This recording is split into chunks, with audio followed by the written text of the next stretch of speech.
Во 2020 година бројот на пристигнувања од Македонија во Грција се намалил за 84,5%, што во најголем дел од резултатите е пандемијата и затворените граници.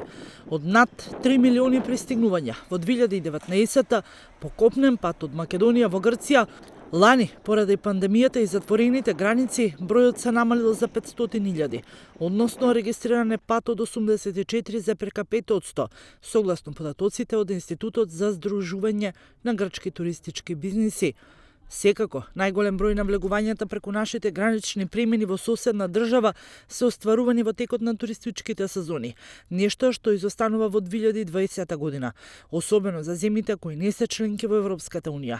Како што веќе знаеме, туристите од Македонија и Србија имаат огромен удел во развојот и одржувањето на туризмот во соседна Грција.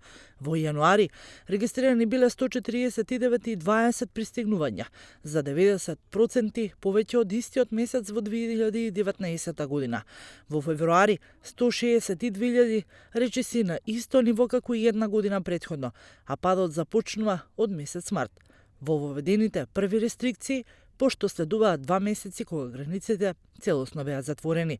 По отворањето на само на одредени гранични премини, влезот во Грција беше забранет за државјаните на трети земји, одлука што е се уште во сила, па така во летните месеци, односно во периодот од јуни до септември регистриран е пат од 94,5% до 97,6% на пристигнувања по копнен пат од Македонија.